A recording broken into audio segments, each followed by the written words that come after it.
We are delighted to have our second event as part of Life at the Edges, our new exhibition. We're looking at living at zero G, what space exploration can teach us about health. And space travel has become a routine occurrence, not for us, but for astronauts travelling to and from the International Space Agency. But what are the health implications, and what can we learn about space travel for life on Earth? We're delighted to have Donal O'Gorman here with us today, who's Interim Director of the National Institute for Cellular Biotechnology and a leading researcher at DCU in Dublin. He's a leading expert in human physiology, and we're really excited to get a really interesting presentation from him this evening. Following on from his lecture, Niamh Shaw, who's an engineer, a scientist and a science communicator. She is also an advisor and artist on our most recent show.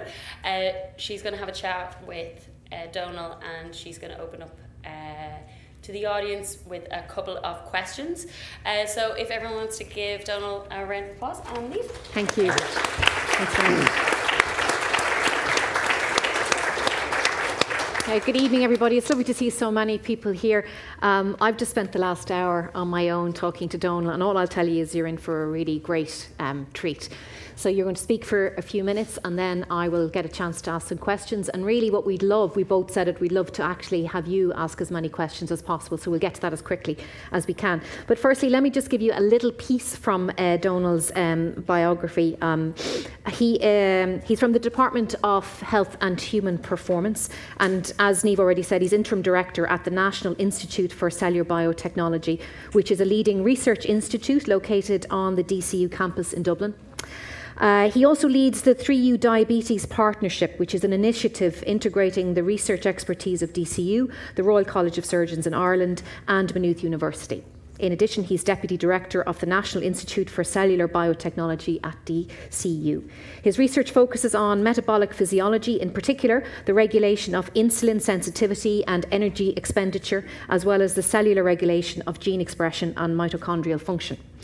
He has a strong track record on working on large-scale collaborative European research projects. Particularly to mention here is that he heads up the European Space Agency Group on Metabolism and is a member of the ESF-funded Roadmap for Space Research in Europe. In 2010, he was a co-recipient of the 12th National Award for Research on Sports Medicine in Spain. He's a member of the National Task Force in Obesity in Ireland, a former president of the Exercise and Sports Science Association of Ireland, and is currently on the editorial board of the American Journal of Physiology, Endocrinology and Metabolism. So that's quite a lot, Donal. So if you want to take it away, thank you very much. And you'll be glad to know I'm not talking about any of those things tonight. First of all, thanks to Niamh and thanks to Orla for organising the session here this evening. And thank you for turning up in such great numbers to hear about what is a fascinating topic, and one that has certainly interested and fascinated me over many years. And in the last 8 or 9 years, I've been given the opportunity to become involved in some of these studies. And really the opportunity tonight is, I'm just going to give the briefest overview, just to give you a sense of the type of work that we do, and how the work we do can contribute to understanding more about space and space research and astronaut health in space. But also from our perspective, it's equally as important that we start to learn more about how this type of research can also impact and influence health on Earth as well. And for that reason, there's a wonderful synergy between these. And as we'll see, many of the changes that take place in space are really similar to those that take place in aging, except they take place faster. So it's a really nice model for studying accelerated aging on Earth, and we can learn a lot about small, subtle changes that take place in a relatively short period of time, and ultimately try and learn a little bit more about those in a way that we can learn more about health generally, not just for astronauts, but for all of us indeed. So just by way of starting, we have to think first of all about, well, what is different about life on Earth and life in space? And there is really just one difference, but it is a big one. And it's not that there's a guitar in space or on Earth, but it's gravity.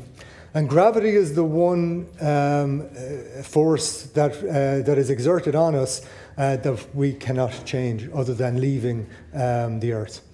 And really, the work that we do in terms of studying the health and the changes that take place in astronauts, it's really trying to get an understanding as well of the impact that gravity has on the body and the different processes in the body and the different effects that it can have. So what we try and do, and in terms of some of the changes that we see, we want to try and better understand the effect that gravity has on the body. And we can study that in microgravity. There's no really good way of studying microgravity on Earth, but there are a few analogues that are used, or a few ways in which we can simulate some of these changes. And the main way of doing that on Earth is actually by putting people into bed. And so what we do on Earth and what we do through ESA-funded projects is we study the changes that take place during bed rest.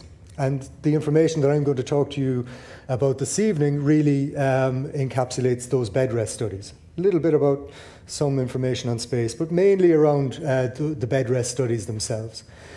And while it's not a perfect model, it simulates a lot of the changes that do take place, physiological changes that take place in space. But you think about that straight away, and you think about bed rest, and you think about, well, what happens to people as we get older? We become less active.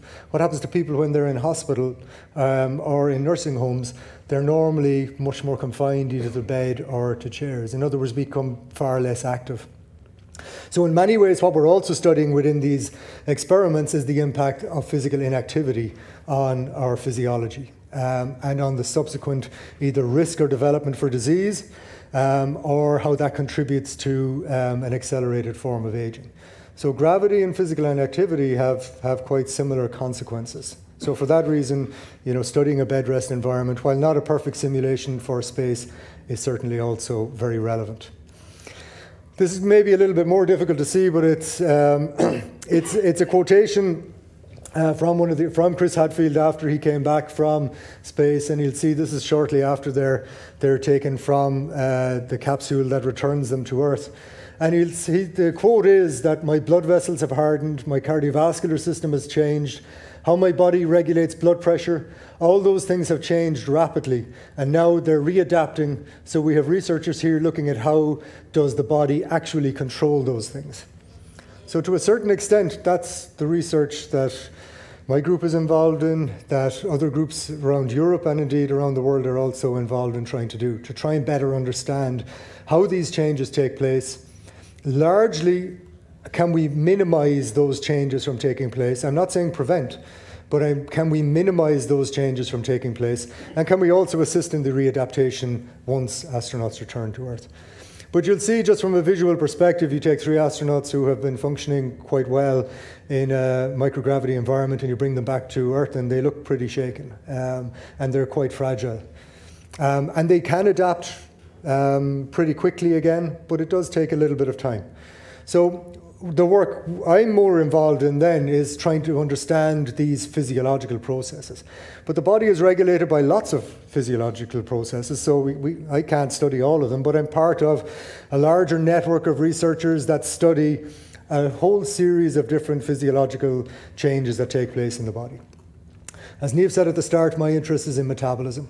And metabolism, from the work we study in health and disease, relates to everything from aging, maybe obesity, and a lot of the work I do is in relation to type 2 diabetes. Again, not directly relevant to space, but similar processes. And some of the things that we study with the bed rest studies and some of the things that change are metabolic processes and are events that also change in the development and the progression towards type 2 diabetes. So it's a continuum of events, and by studying those processes in astronauts or in people who are preparing to go to space, we're also learning an awful lot about health on Earth.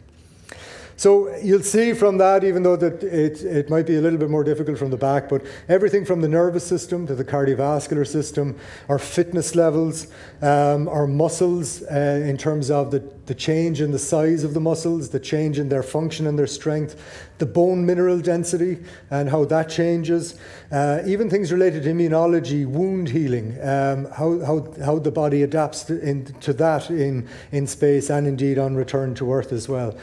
Our fat mass, how is our diet regulated? How do we get this balance between energy intake and expenditure? And that can be challenging.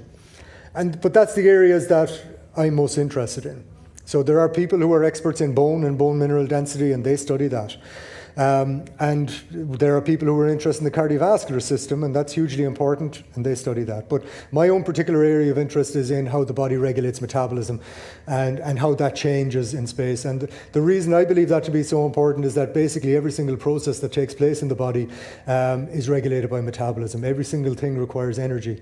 Every single process requires energy. So therefore, as a common mechanism underpinning many of these things, how the body regulates energy and energy metabolism has an important consequence for the overall response of the body. One of the changes that does take place, and this is a cross-section, just an MRI cross-section of the calf muscle. The image on the left is before bed rest. The image on the right is after 90 days of bed rest. So the bed rest studies that I talk about are mainly between 20 and 90 days. The majority of them take place between 20 and 60 days. But you'll see even within that, if you look at the image on the right compared to the image on the left, the muscle mass is smaller in that image on the right. And therefore the amount of muscle that the person has decreased during their period of time in bed.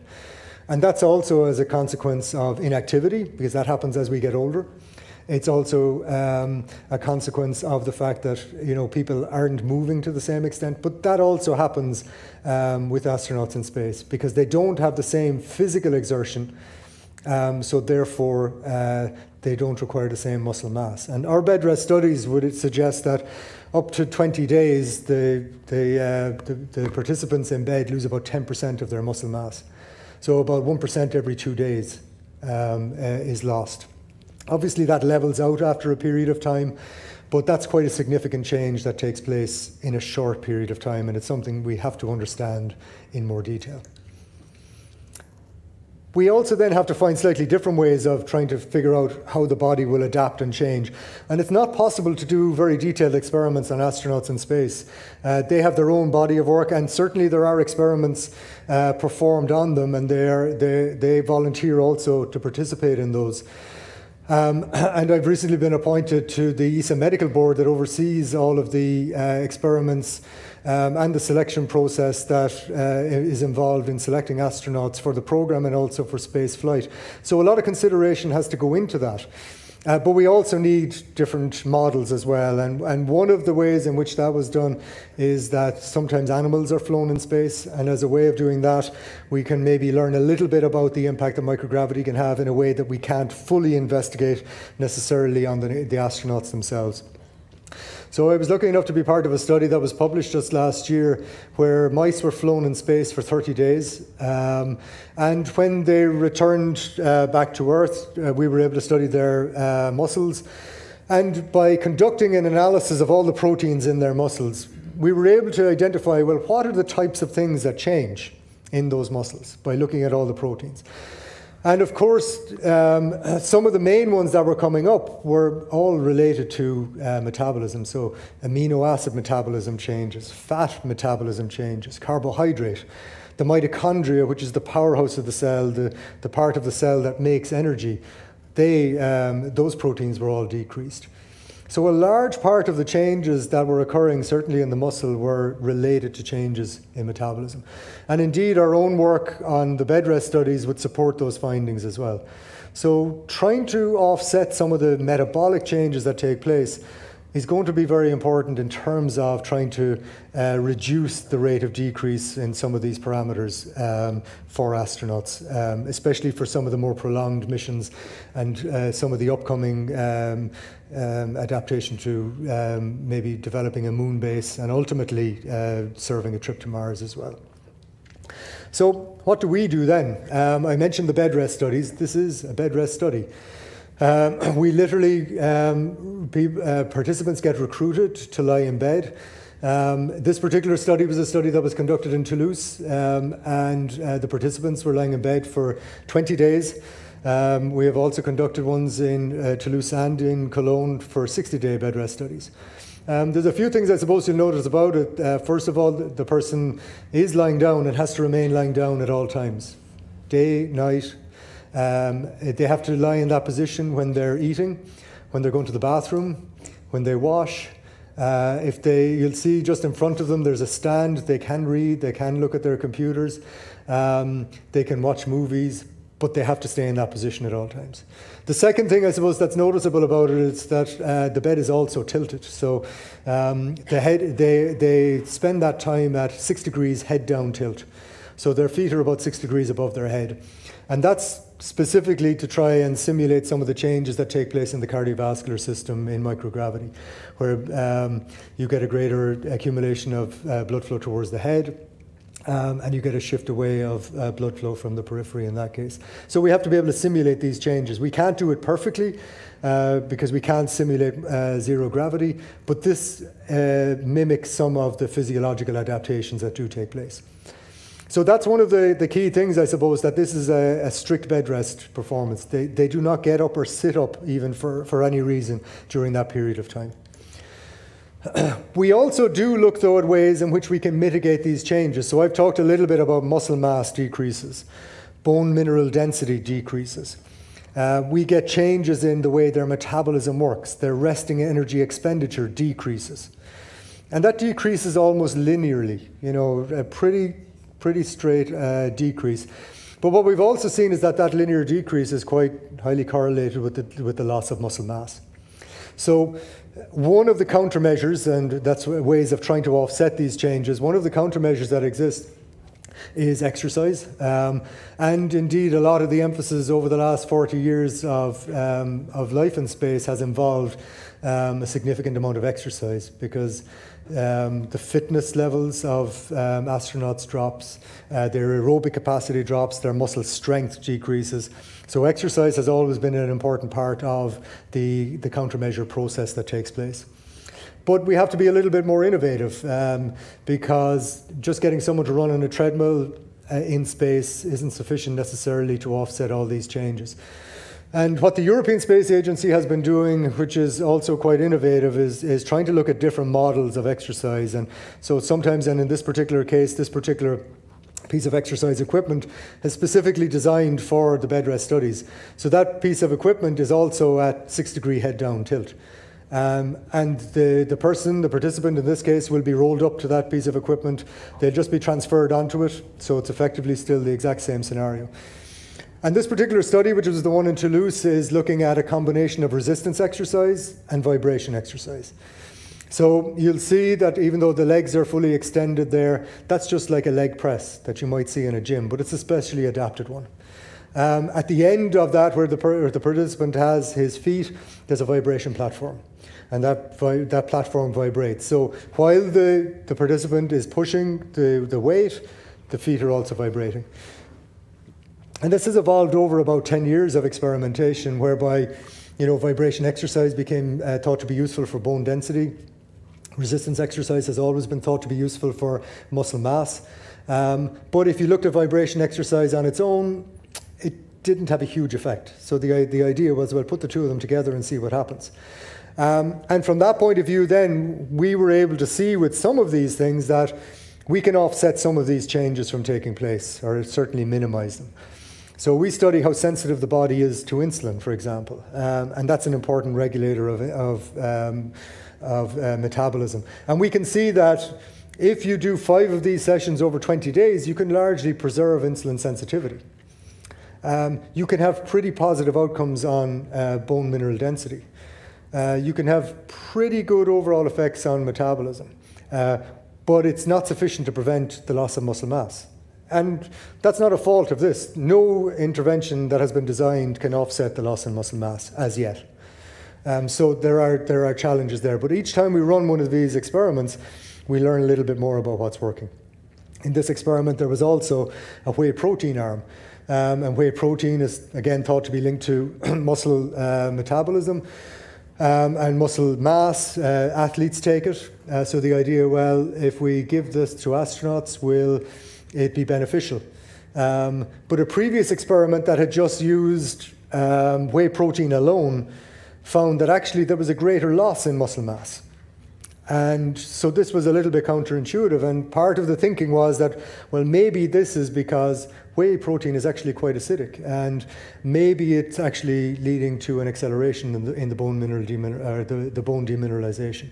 So the idea of this experiment was to then use whey protein with an alkalizing agent or a salt. In other words, neutralize the effect of the acid to see does that make a difference. So each experiment that's conducted learns a little bit. We don't always learn about moving. Sometimes we learn about things that don't work. But you think about that in terms of potential applications, even for health on Earth. It would immediately say that, well, maybe we shouldn't give whey protein to older people who are completely inactive. Maybe we should be supplementing it with other things because it may also accelerate bone mineral demineralization in that group. So we look at exercise.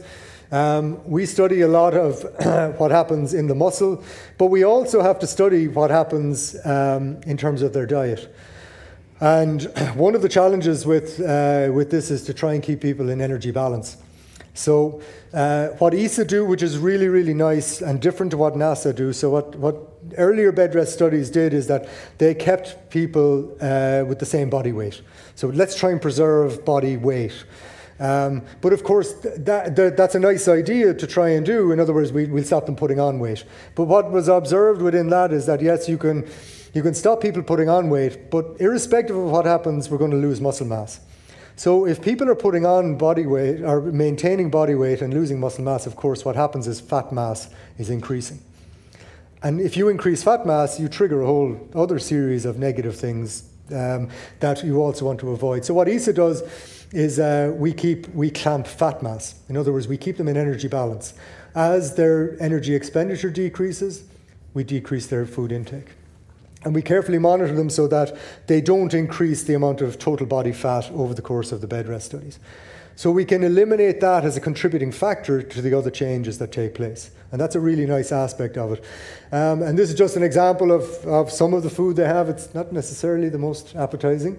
But having said that, food in space is not appetizing either, because a lot of it has to be dehydrated. There's a lot of problems with food storage, and that's why there's a huge amount of work being done in terms of, well, can we grow plants in space? Can we have food generated in space or on a base? Because at the moment, food takes up an enormous amount of a payload in order to be able to feed astronauts as well.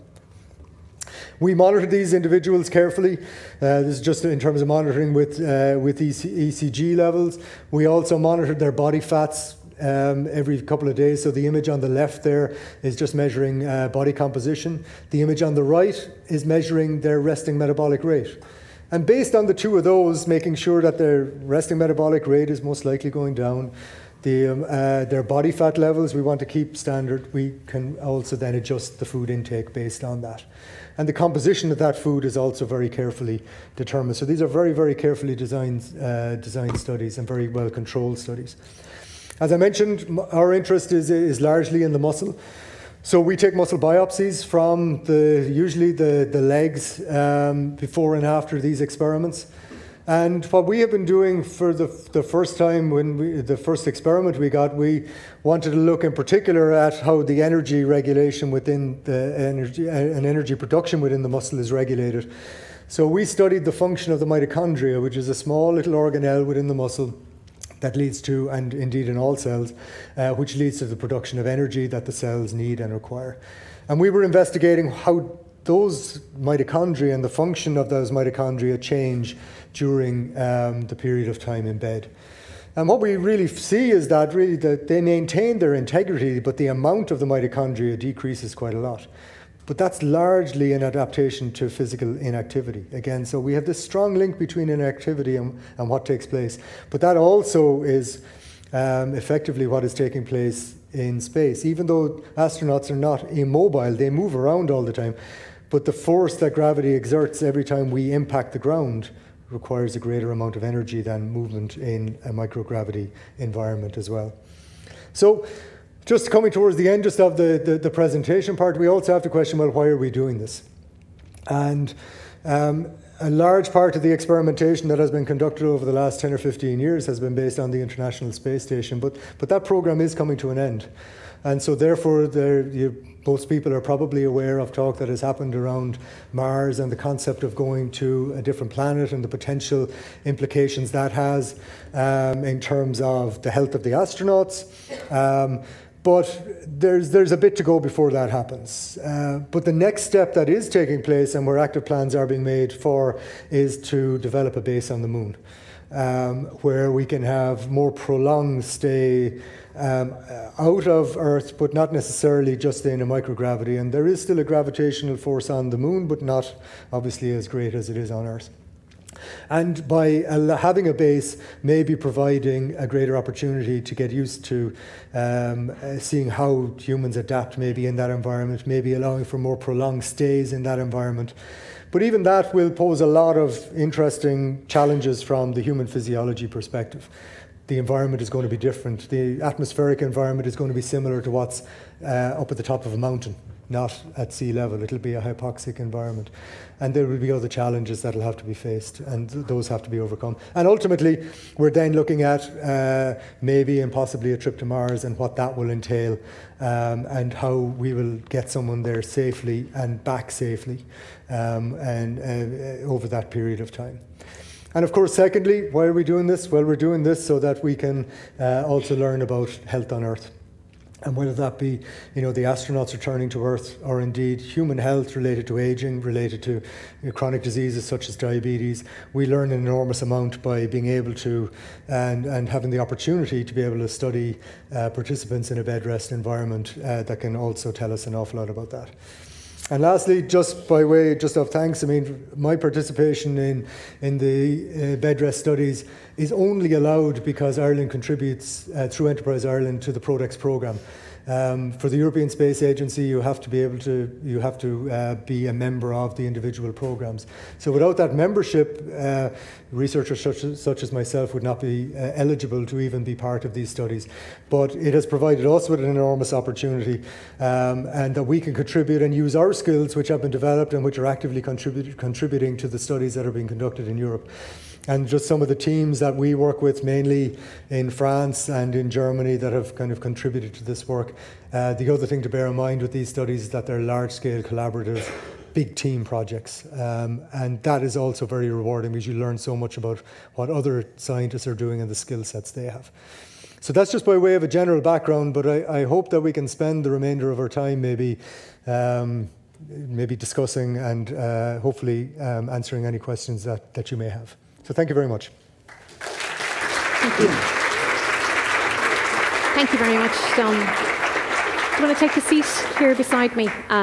That's fascinating, absolutely fascinating. It's great because I think everybody understands the human body, so it's always directly applicable, and it gives a lovely spin on space. So you were telling me earlier that you mainly work in the Bedrest studies happen mainly in Cologne and in Toulouse, yeah? So in Cologne, you work in a particular facility which is very specialised, the Envy Lab. Could you tell us a little bit about that? So the European Space Agency, they only allow these experiments to be conducted in two places. And very recently a third one in Slovenia. And the reason for this, so the two areas are one in Toulouse in France, and actually those studies are run out of a clinical research facility, but it's a really nicely set up facility.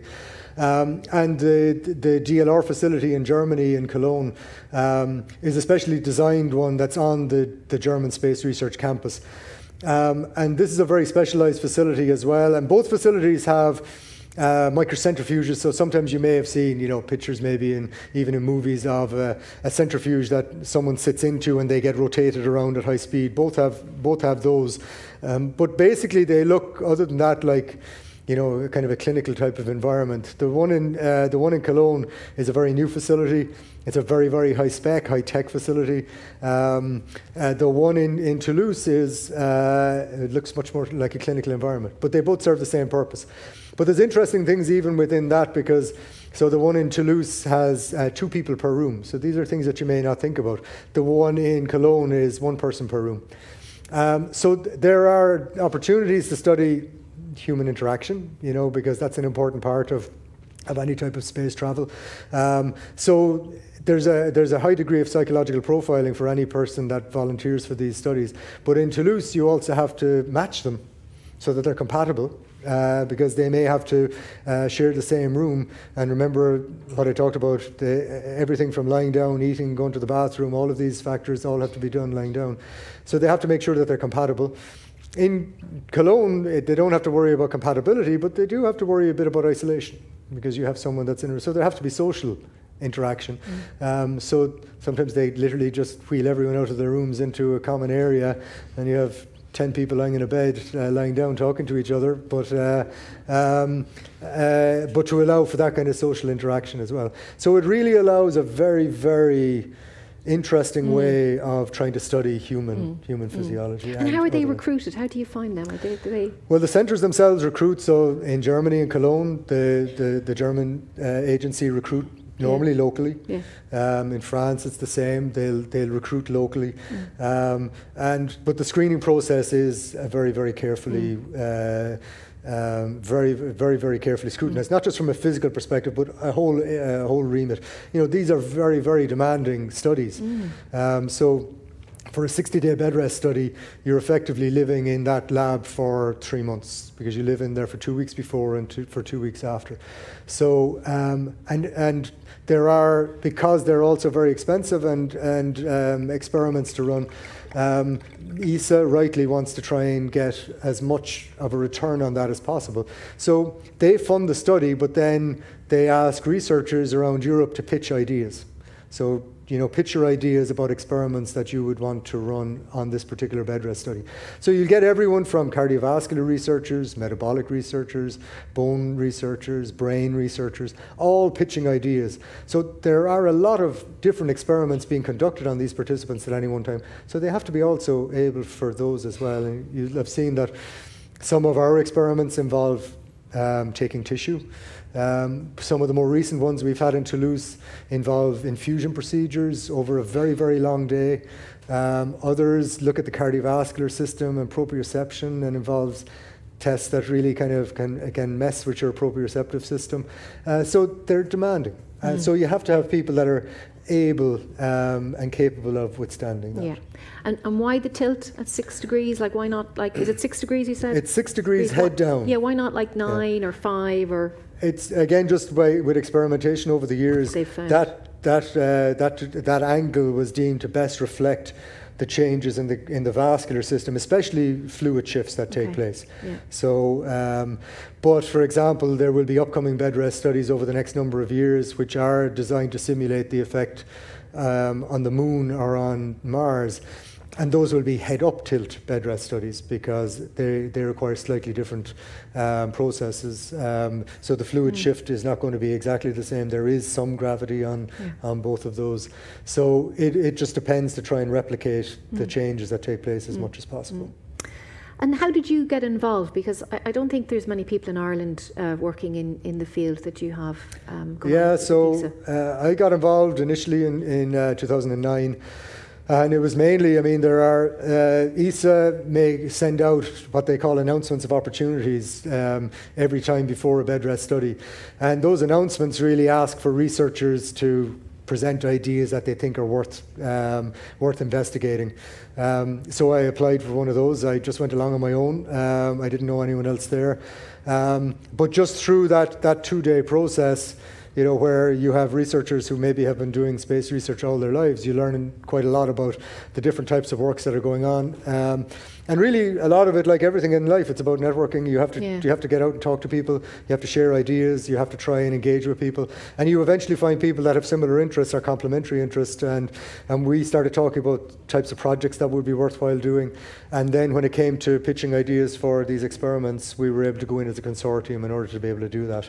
And once you're pitching for one, then it's easier to get involved in subsequent ones. And was that like a kind of eureka moment that you had? You were probably focusing on metabolism and diabetes. So how did you make that connection about Bedrest studies being useful? Did you come across somebody, or was it just a total chance? No, well, I suppose my main background is I would be an exercise physiologist, so I mainly study exercise.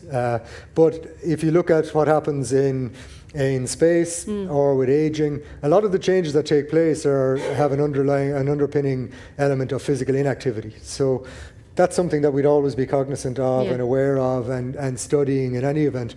So the whole area of space, being very much related to that, it's very much an obvious link between it. But the area of metabolism was something that we had certainly seen that wasn't being studied a lot in space. So there was an opportunity there as well. A lot of the work was being conducted in bone and bone mineral density, because that's one of the things that changes quite a lot. And in muscle, the structure of the muscle and the amount of the muscle, because that's one of those things that changes a lot. So there was an opportunity as well to try and study more broadly metabolism, and of course, with our kind of networking collaboration, we came across with people that had similar interests, and you can develop then a consortium that can advocate strongly for more detailed studies of metabolism then. So brilliant. It arose from that. And you mentioned there, one of the factors that were being studied were wound healing. What happens in space with wounds and how they heal? Is it very different? Well, it's just that the immune system can also be compromised, and also even from the environment, you can also have different oxygen levels in terms of a hypoxic environment as well. And some of those factors can influence the degree to which wounds can heal. Now, there aren't active experiments where they inflict a wound and then monitor in terms of how it recovers. But it is one of the things that can potentially be effective and it's something that we just have to be mindful of, that it is one of the things that can change. But it fits more broadly into an investigation of the immune system and the immune response. And then again, there are people who are specialists in that, and they study immune system responses to Bedrest and in space as well. So a lot of this, it's almost like an integrated physiology approach, but all of us individually have our own area of expertise. And we cross over to a certain extent, but in other cases it's just a case that people conduct their own experiments, and that adds value to the scientific body of knowledge in and of itself. Everything doesn't have to cross over, but you can get a lot of different experiments conducted in one study, which is really, really of high value. Yeah. And you were saying the Bedrest studies are usually from 20 days to 60 usually, and sometimes 90. Why would they be 90 sometimes and 60? Is it just that whatever you're trying to measure? It can be that. Obviously, the longer duration, the greater the impact that it has and can have. But there are issues around trying to recruit people for 90 days. That can be quite challenging. The preference usually, so a 20-day Bedrest study would be considered to be a medium duration Bedrest study, and a 60-day plus are considered long duration Bedrest studies. It's also because from that time on, the magnitude of change isn't incremental. So if you see an effect at 60 days, or if you don't see an effect at 60 days, it's not likely to be something that will suddenly appear at 90. There have been studies, mainly in Russia, that have been conducted for longer periods of time in bed, but generally speaking, the studies that especially ESA conducts and NASA has conducted in the past are in that window kind of 60 to 90 days. Yeah, that's really interesting. And you mentioned diet when they're on where they're on a diet, like so basically their diet is basically, as far as I understand, is that if they're putting on weight at all, basically the calories get pulled back and the intake is reduced. Would that be right? Do they ever complain about being hungry at all? Well, no. In the Bedrest studies, it is matched to energy expenditure. But actually, one of the interesting things that happens sometimes in Bedrest, and it certainly happens in space, is that the astronauts, they lose appetite. So one of the challenges in space actually can be to try and force them to eat. And that can be a real challenge in that environment. So they generally don't complain too much about the amount of the food.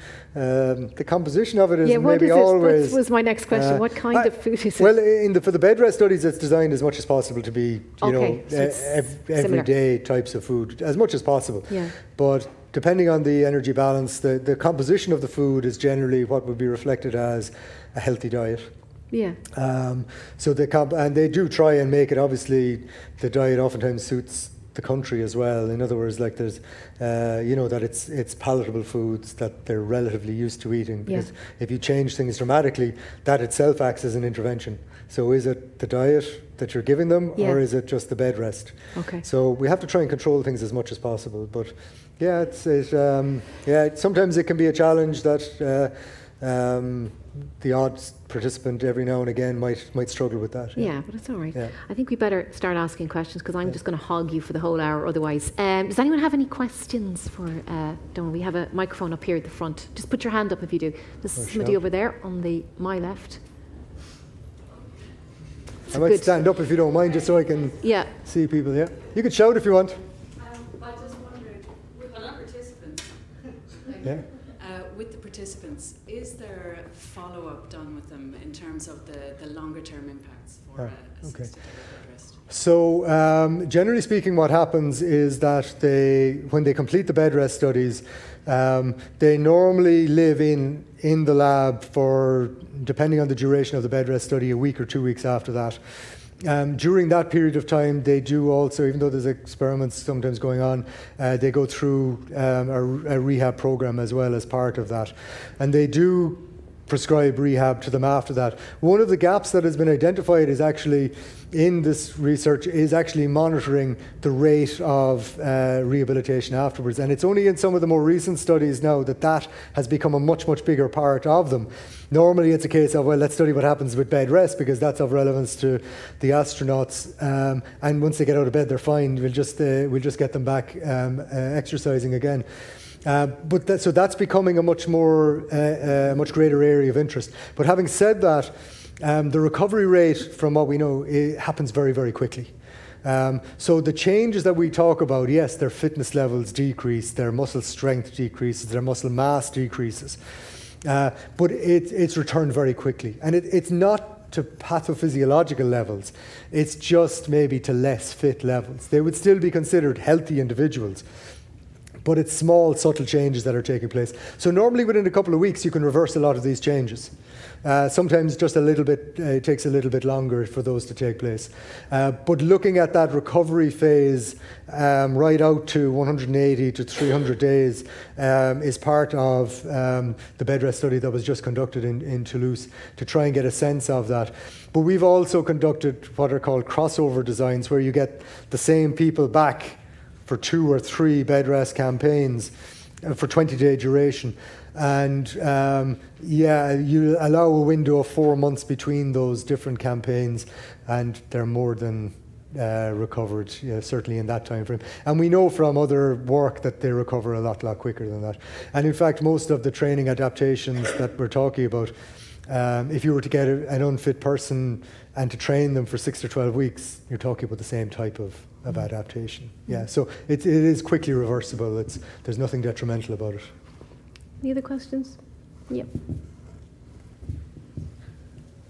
How quickly would you expect sort of a decrease in muscle mass to happen during a bed rest study?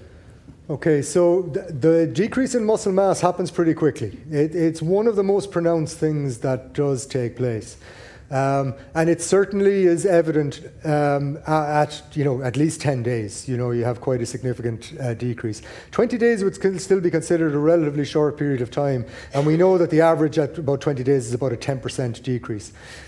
This also brings up another interesting question that is only something that's starting to be addressed now, is, well, how quickly really do these things happen?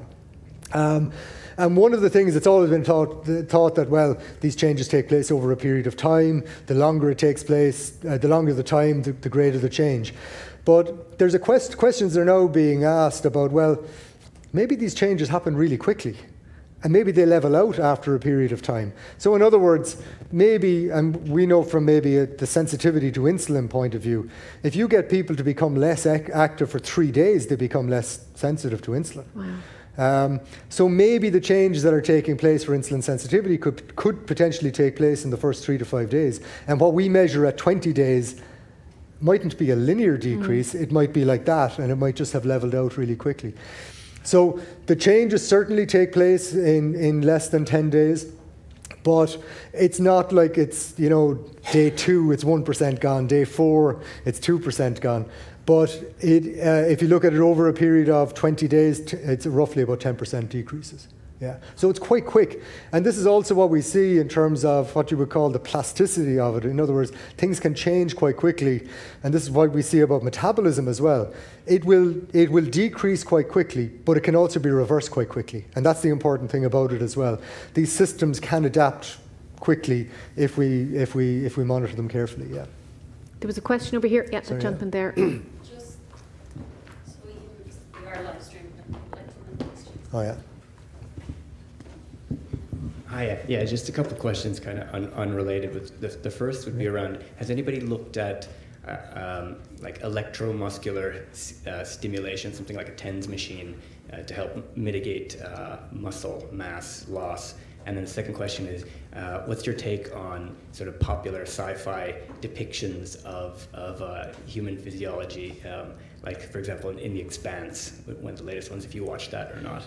Well, no is the answer to the second part, but give me an example about what you think, in terms of how sci-fi depicts it. You think you have anything in particular? Well, in the Expanse, it just seems like they've taken on board a lot more of the current thinking around things, like without any spoilers or anything. There's one particular scene where people... You are being live streamed now, you know that. You're telling the whole world. My bad. Like, say you get a traumatic injury in microgravity and you start bleeding internally. That could be a real problem. You would bleed out much more rapidly than you would in. Yeah, well, I mean, I suppose one of the challenges with this is that it's very difficult to conduct experiments in the International Space Station or microgravity. So these experiments have not been done. I mean, but having said that, I guess, some aspects of space, if you go back and you look at Star Trek from the 60s, you could predict maybe some of the technological changes that took place. But there's no evidence directly of that. You do get fluid shifts. You could, if there are problems with wound healing, you could end up with a scenario like that. But that's probably a very dramatic element of it. I suppose there has never been a very serious traumatic injury in space, so it's probably not until that happens that we'll have a really good idea as to how it can be dealt with and how the body will adapt, if there is some kind of trauma there. But I suppose that's why so much of the careful planning goes into trying to ensure at least that doesn't happen. The part of the first question, things like TENS machine or electrical stimulation, those experiments have not been done. And it's funny, like, that the European Space Agency is open to all kinds of ideas and models being proposed. And there has never been a significant groundswell to do a full Bedrest study using electrical stimulation. And while we do know some of the benefits that has, one of the challenges with some of those systems, though, is that what they do is that they induce what's called a tetanic contraction. In other words, they induce a maximal force contraction. And that's not very comfortable. In order to be able to have enough of a stimulus that would be able to have the effect, but also be tolerable to, especially maybe astronauts in space, that's questionable. But ESA are open to assessing any kind of intervention that could potentially have benefit. So, for example, like that resistance vibration model, 5 exercise sessions were enough to mitigate some of the changes that take place over 20 days. So if you can come up with a model that partially restricts some of these changes from taking place, well, then it's valuable. But those experiments have not taken place in a Bedrest study. And it's not to say that they shouldn't be done. Yeah, they probably should be, yeah. I pity the guys who get to do that one, though. It's very painful. Like, and that's one of the challenges, is that you ultimately have to have an intervention that's tolerable and doable. Yeah. And there are some challenges with that, yeah. There was another question, yeah. I was wondering, so the participants who are recruited for the experiments, they might have had different starting points, right? So they might be physiologically very different. So how do we account for that, and how do you control the change? Okay, so generally with the participant selection criteria are usually very carefully defined. So in order to minimize the heterogeneity or the spread.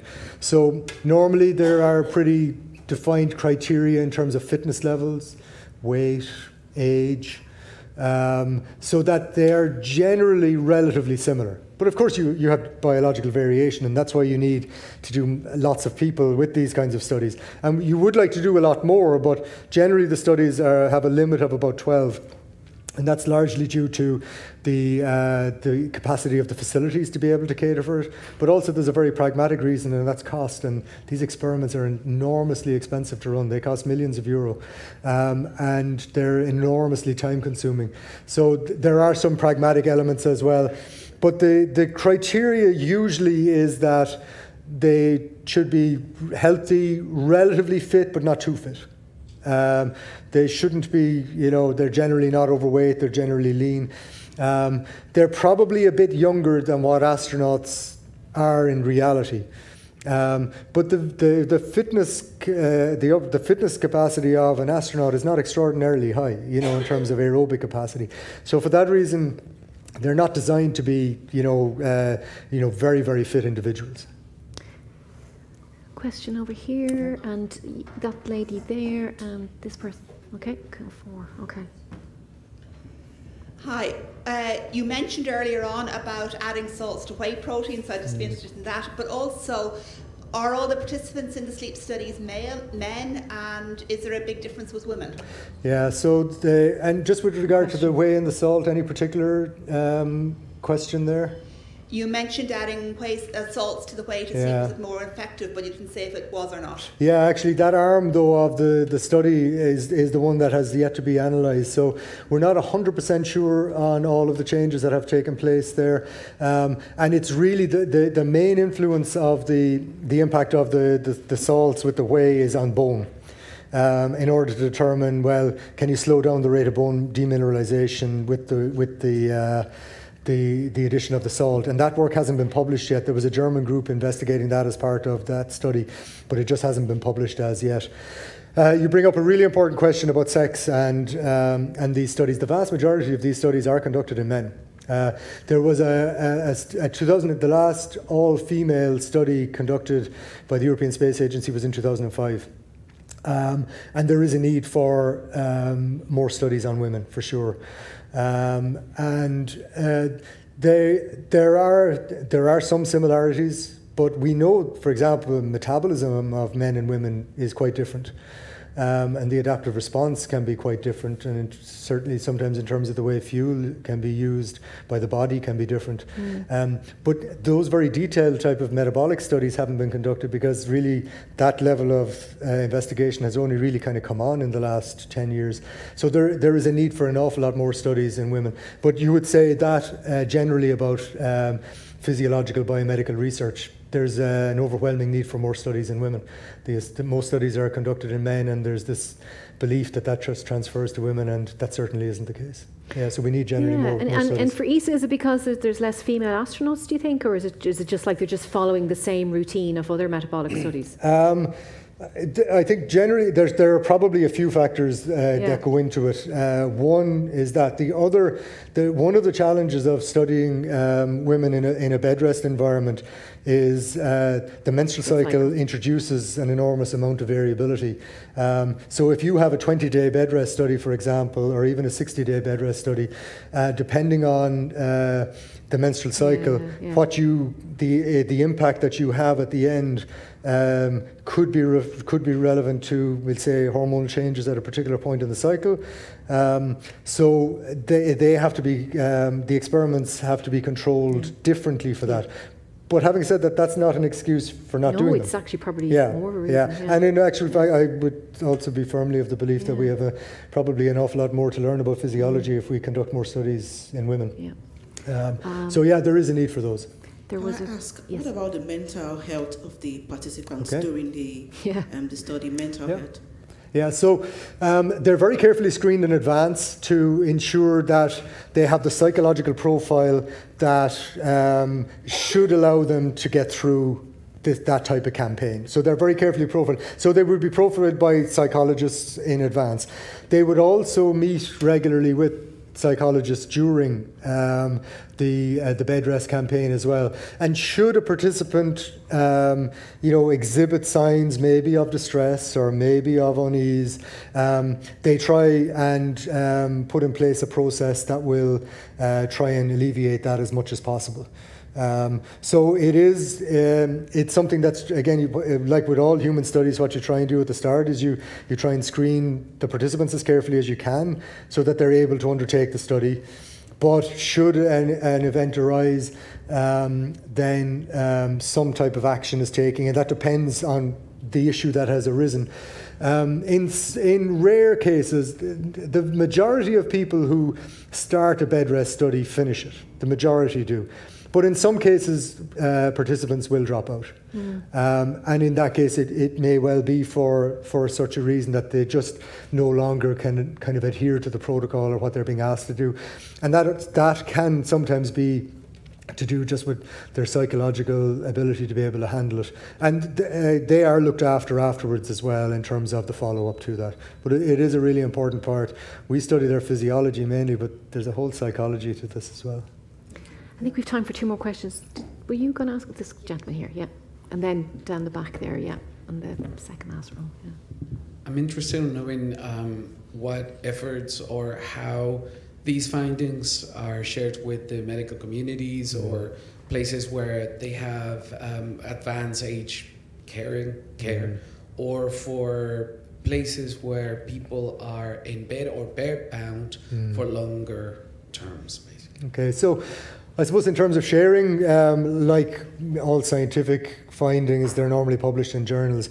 But that's one of the things that I found. I mean, I would be coming more from studying physiology in the context of health, and then breaching into kind of studying physiology in the context of bed rest and space.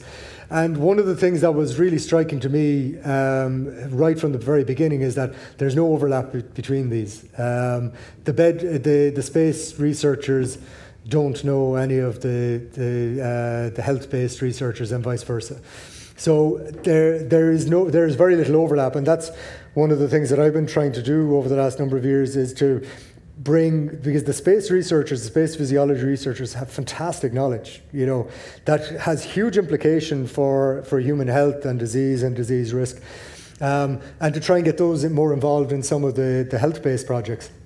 So there isn't, other than what is in the published literature, and of course it's that's completely available to biomedical researchers as well. I would say in the last 6 to 10 years, though, the whole concept of physical inactivity has become much more on the health radar, and now there are health scientists across all kinds of disciplines studying the impact of physical inactivity on brain, muscle, liver, cardiovascular system. So more researchers have started to run bed rest studies maybe themselves, not necessarily related to ESA, but as a model of trying to investigate some of those changes. But the published literature is the only point really where there's a significant overlap. But in terms of researchers, that was one of the things that really stood out to me, that there's so much that we can learn from what these space researchers are doing. Two questions. Somebody has a microphone up the back, it's kind of outside the scope of the bed rest, but you mentioned that gravity is the main problem for astronauts, but is there any other problems like radiation or anything like that? And also, is anyone researching how to actually simulate gravity rather, like, so then you'd kind of bypass all of this, if they were managed to do that? Well, the second one for sure, if anyone manages to do that, they're definitely probably going to get multiple Nobel Prizes for that. So the answer to that part, though, is that no, it's just not a possibility to be able to come up with something that will, on Earth anyway. What is possible is hypergravity. And that's what those short-arm centrifuges are doing. So if you put a person in a centrifuge effectively and you spin them around, that increases gravity. So there are some, and there will be, and there are experiments. One of the things that is maybe thought that might be very effective as in order to try and reduce these changes, maybe is to introduce some type of hypergravity into something like the International Space Station, or indeed it's one of these things that's talked about either on a moon base or on Mars. Maybe we can increase gravity, and by doing that then more mimic closer the life on Earth. So that's certainly a possibility. In terms of the first question, it's also a really important thing that you bring up, in that obviously gravity itself is the main factor that changes, especially if we go to low Earth gravity. So we just leave the Earth's gravitational field, or just go a little bit beyond it. We aren't exposed to radiation in the amounts or the types of radiation that would do significant damage to us in the length of time that we would be exposed to it. However, that's very different if a trip to somewhere like Mars is being considered. And the biggest thing that has to be addressed for a trip to Mars is not so much the human physiology. People are going into space and spending a year in space, and they're fine. You know, yeah, their physical function decreases, but it's reversible. But the exposure to the type of radiation that astronauts would be exposed to on a trip to Mars is something that we can't counteract at the moment. So that is the biggest stumbling block. And there is no short-term way of doing that, but there is a lot of work now being invested into trying to come up with ways in which that type of radiation exposure could be mitigated. But that's the main stumbling block for something like a trip to Mars, yeah. Really important point. And one last question, in the row in front, I think. What are the most popular and realistic solutions to the effects of zero-G? Okay, so the most popular ones, and right from the very beginning of space travel, because of the changes that take place in fitness, aerobic capacity, exercise is a part of every Bedrest study. And it has mainly involved aerobic bed rest, so running, kind of cycling. But even at that, they're adapted machines, so you'd be kind of pedaling an adapted ergometer as you're lying down. In space, they have treadmills that you can literally just line up against the wall, and the astronauts run on those. But even as an exercise physiologist, I think the biggest challenge that we have is to try and reduce the amount of time that astronauts spend exercising. So at the moment, astronauts spend 2 hours per day exercising on the International Space Station. Now, you think of the cost of the space station, the work and the work programs they have, that's an enormously expensive 2 hours. It's also a difficult 2 hours. You ask people on Earth to exercise for 2 hours a day, they're not going to be all that happy about doing it. It also, exercise equipment takes space, takes up room. So I think one of the challenges that we have to face is to try and find ways that we can mitigate the changes that are taking place, but by maybe reducing the amount of exercise that astronauts undertake. And maybe that will happen through nutritional supplementation, and that's why things maybe like whey protein was being investigated. We've been involved in a research study just in Toulouse that just finished last year, investigating a nutrient cocktail to try and put together a series of just nutrients that are known to have maybe some positive health benefit, to try and put them together to see will they offset some of the changes that take place. And it's a little bit too early for that. But nutritional interventions are certainly going to become a more important part of it. But I think as well, we probably, and what space researchers has been great for over the decades, is maybe taking multiple steps at once. In other words, you set a challenge and we try and come up with a solution to the challenge. And I think maybe from that perspective, one of the challenges that we should be trying to address is, can we come up with non-invasive ways of maintaining body function, either through the administration of either electromagnetic, ultrasonic waves, as a way of maintaining function that don't involve maybe having to do exercise as much, that maybe could, or maybe at least complement it. So we have to think a little bit differently about it. But exercise is the most popular. But I think, to be realistic, we have to try and reduce that, but still not reduce their health. I think it's safe to say we could keep asking Donal questions here all night. But I think, looking at the time, we've already gone over time, so we better bring it to a close. Donal, it's a fascinating area, and really, we wish you every success in your continued field, and hope that more and more Irish people get involved with ESA in expanding in the whole area of human performance in space. So can I just ask for a round of applause, please, for Dr. Donal O'Gorman. Thank you.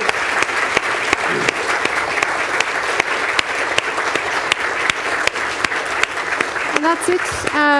That's it for tonight. Just to let you know that Life at the Edges continues until September 30th, and I'll hand you back to Orla.